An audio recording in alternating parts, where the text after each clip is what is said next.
अस्सलाम वालेकुम दोस्तों।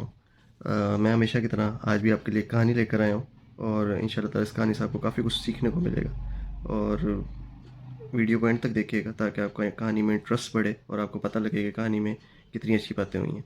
कहानी का जो टॉपिक है वो बेसिकली लालच के ऊपर है कि कैसे इंसान का जो लालच है वो कभी भर नहीं पाता।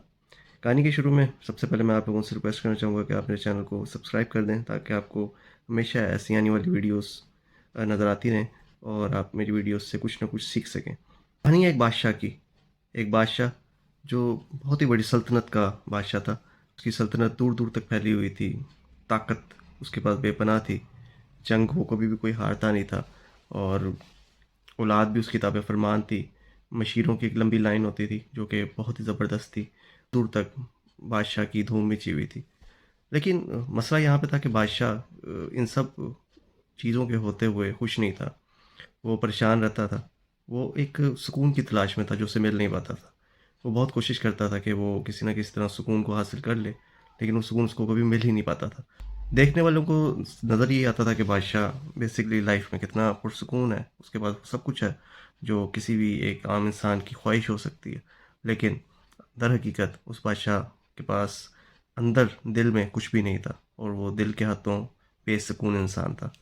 बादशाह बहुत से दिन इसी बेसुकूनी के आलम में रहा और आखिरकार बादशाह ने फैसला किया कि उसको सैर व तफरीह के लिए बाहर जाना चाहिए। सैर व तफरीह के लिए उसने जाना शुरू कर दिया जंगल के अंदर और रोज़ाना का मामूल बना लिया उसने कि वो जंगल के अंदर जाता था। लेकिन फिर भी इस प्रैक्टिस के बाद भी बादशाह मुकम्मल तौर पे पुरसुकून नहीं हो पा रहा था और उसकी बेसुकूनी में इजाफा होता जा रहा था। कहने को उसके पास सब कुछ था लेकिन वो फिर भी बेसुकून था। एक दिन बादशाह इसी तरह अपने विजिट पे निकलता है और जंगल के अंदर घूम रहा होता है, फिर रहा होता है, क्योंकि वो अकेले ही जाता होता था चुपचाप छुप छुपा के। तो वो जंगल के अंदर घूम रहा होता है, फिर रहा होता है, तो एकदम उसकी नज़र एक कुटिया पे पड़ती है। वो फ़ौरन से पहले कुटिया का रुख करता है और कुटिया के अंदर जाके देखता है तो वहाँ पे एक साधु बैठा होता है। साधु मतलब एक बाबा। एक ऐसे लोग जो दुनिया को छोड़ देते हैं और दुनिया से अलग थलग रहने की कोशिश करते हैं। तो वो देखता है कि वो बाबा बैठा होता है। वो बाबे से सलाम दुआ लेता है, उससे पूछता है कि आप कभी शहर नहीं आए, आपके बारे में किसी को पता नहीं है। वो बाबा उसे बताता है कि मैं किसी को मिलना ही नहीं चाहता और मैं किसी को मिल के खुश ही नहीं हूँ और मैं अपनी ज़िंदगी में बहुत पुरसुकून हूँ, मुझे बहुत सुकून है। तो मैं तो यहाँ पे बहुत खुश हूँ। बादशाह से पूछता है कि आप कैसे खुश हैं, आपके पास कुछ भी नहीं है, जिस्म पे दो कपड़े हैं, आपके इस कुटिया के अंदर एक दो बर्तन हैं, खाने को कुछ भी नहीं है, आप कैसे अपनी ज़िंदगी को पूरा करते हैं, कैसे खाते पीते हैं, कहाँ ज़िंदगी गुजारते हैं। वो साधु उसको बताता है कि मैं दिन के टाइम जंगल में निकल जाता हूँ और जब भूख लगती है तो मैं दरख्तों से फल वगैरह तोड़ के खा लेता हूँ और रात को बेकार आ जाता हूँ। यूं ही मेरी ज़िंदगी गुजर रही है और मैं ज़िंदगी से बिल्कुल भी तंग नहीं हूँ और मुझे बड़ा सुकून है। बादशाह उसकी ये बात सुन के बड़ा हैरान होता है कि कैसे एक शख्स जिसके पास कुछ भी नहीं है और उसको कल की रोटी का भी नहीं पता कि वो उसको मिल सकेगी या नहीं मिल सकेगी, तो वो कैसे खुश हो सकता है। बादशाह उससे इस खुशी और इस सुकून का राज पूछता है। साधु उसको कहता है कि अगर तुम इस सुकून और खुशी का राज जानना चाहते हो तो तुम्हें मुझे लेके अपने महल में लेके जाना पड़ेगा। बादशाह कहता है मसले कोई नहीं है, आप मेरे साथ महल चलें। बादशाह उस साधु को उठाता है और अपने महल में ले आता है। बादशाह साधु से पूछता है कि सरकार अब आगे क्या करना है, मैं आपने मुझे कहा था कि मैं महल में ले आओ और मैं आपको महल में ले आया हूँ। साधु बादशाह को कहता है कि तुम एक काम करो, तुम्हारे पास रोज़ाना सैकड़ों की तादाद में लोग सवाली बन के आते हैं, अपनी दरखास्तें लेके आते हैं। तुम उन दरखास्तों में से एक दरखास्त शॉर्ट लिस्ट करो और मुझे बताओ। बादशाह ऐसा ही करता है, अपने पास आई हुई दरखास्तों में से एक दरखास्त जो किसी साइल की होती है वो शॉर्ट लिस्ट करता है और उस साइल को अपने पास बुला लेता है। दरवेश उस साहिल से पूछता है कि तुम्हें क्या मसला है। दरवेश बताता है कि मैं बड़ा गरीब इंसान हूँ और मैं अपने रिस्क की तरफ से बहुत तंग हूँ और मैं बिल्कुल खुश नहीं हूँ। दरवेश उससे किसी किस्म की कोई बात नहीं पूछता कि तुम काम क्या करते हो, तुम अपनी ज़िंदगी में किन मसाइल में हो, तुम्हारा घर कितना है, तुम्हारे बच्चे कितने हैं, ऐसा कोई सवाल नहीं करता। दरवेश बादशाह के कान में सरगोशी करता है और सरगोशी करने के बाद जो बादशाह उस बंदे को कहता है वो बड़ा शॉकिंग है। बादशाह उस बंदे को एक ऑफ़र देता है। बादशाह उस बंदे को कहता है कि मैं तुम्हें बादशाह होने के नाते एक मौका दे रहा हूँ अपनी ज़िंदगी को खूबसूरत बनाने का। मैं तुम्हें मौका देता हूँ कि तुम सुबह तलूहे आफ़ताब के टाइम मेरे महल से निकलो और शाम मगरिब के टाइम यानी कि ग़ुरूब आफ़ताब के टाइम महल में वापस आ जाओ। तुम तलूहे आफ़ताब से लेके शाम मगरिब तक जितनी भी ज़मीन कवर करोगे वो ज़मीन तुम्हें दे दी जाएगी। साहिल बहुत खुश होता है और वो अगले दिन का वक़्त ले लेता है और पूरी रात बैठ के वो प्लान करता है कि मैं इसको कैसे ज़्यादा से ज़्यादा ज़मीन ले सकता हूँ। कि मैं सुबह वो प्लान करता है कि मैं सुबह तलूए आफ्ताब के टाइम निकलूँगा और ज़ोहर के टाइम तक मैं भागता रहूँगा और ज़ोहर के टाइम में अपनी वापसी करूँगा।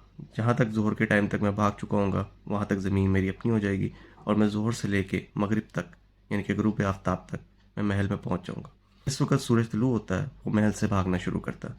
वो भागता जाता है, भागता जाता है, भागता जाता है, यहाँ तक कि ज़ोहर का वक़्त हो जाता है। ज़ोहर के वक़्त तक नौबत यहाँ तक पहुँच जाती है कि वो शख्स 400 एकड़ ज़मीन तय कर चुका होता है, जो कि एक बहुत ज़्यादा ज़मीन है आजकल के दौर में भी और उस वक़्त के दौर में भी बहुत ज़्यादा। साहिल वापस मुड़ने ही लगता है तो उसके दिल में एक ख़्याल आता है कि जहाँ मैं इतना भाग चुका हूँ और 400 एकड़ ज़मीन अपने नाम कर चुका हूँ, क्यों ना मैं ये जो फासला है ये असर तक बढ़ा लूँ और वापसी पे अगर मैं अपनी स्पीड को डबल कर लूँगा तो मैं लाजमी मगरिब तक ज़्यादा ज़मीन कवर करके मैं महल में आसानी पहुँच जाऊँगा। यानी कि ये वो टाइम है जहाँ पे साहिल लालच कर जाता और लालच के अंदर वो ज़ोहर के बाद भी आगे की तरफ भागना शुरू कर देता बजाय इसके कि वो अपनी वापसी करता और 400 एकड़ ज़मीन कम से कम अपने नाम कर लेता, लेकिन वो ऐसा नहीं करता। अब यहाँ पे मैं एक बेसिकली यहाँ पे आपको कट करूँगा स्टोरी को और हम जाएंगे थोड़ी सी साइंस के अंदर। साइंस क्या कहती है, लालच क्या है, लालच कैसे आपको वर्गलाता है और आपके दिमाग पे कैसे गलबा हासिल कर लेता है। साइंस कहती है कि आज तक होने वाले जितने भी फ्रॉड्स हैं उनमें अगर जिसके साथ फ्रॉड हुआ होता है उससे पूछा जाए कि तुम्हारे साथ फ्रॉड हुआ तो क्या हुआ कैसे हुआ, तो वो ये कहता है कि फ्रॉड करने वाले ने जब फ्रॉड शुरू किया तो मेरे जहन जैसे माउफ हो गया और उस मुझे कुछ पता नहीं लगा, मेरे जहन पे पर्दा पड़ गया। तो बेसिकली साइंस ये कहती है कि फ्रॉड करने वाला आपके जहन पे गलबा हासिल नहीं करता, बल्कि जिस वक्त आपके दिल में और दिमाग में लालच के जो असरात होते हैं वो फूकते हैं, जिससे आपकी सोचने और समझने की सलाहियत ख़त्म हो जाती है। साइंस ये कहती है जिसके साथ फ्रॉड होता है वो हमेशा आपको इसी किस्म के जवाब पेश करता है कि मुझे पता ही नहीं लगा, उसने मेरे दिमाग पे पता नहीं क्या जादू कर दिया। हम उनसे सवाल करते हैं कि तुम्हें समझ नहीं आई कि वो कैसे एक शख्स तुम्हारे 1 करोड़ को 2 करोड़ में तब्दील कर सकता है, कैसे एक लड़की किसी बाहर के मुल्क से आके तुम जैसे आर्जी और मामूली सी शक्ल के इंसान से शादी कर सकती। लेकिन उस शख्स का ये कहना होता है कि मुझे वाकई इल्म ही नहीं हो सका कि मेरे साथ क्या हुआ। यहाँ पे अगर देखा जाए तो कसूर सिर्फ उस केमिकल का है जो लालच के टाइम पे आपकी बॉडी सिक्रीट करती है और वो आपके दिमाग पे गलबा हासिल कर लेता है और आपके दिमाग को माफ कर देता है। अब हम आए थे कहानी पे वापस, बादशाह और उस साहिल की कहानी पे। वो शख्स असर तक 600 एकड़ ज़मीन कवर कर लेता है और असर के बाद वो महल की तरफ भागना शुरू करता है।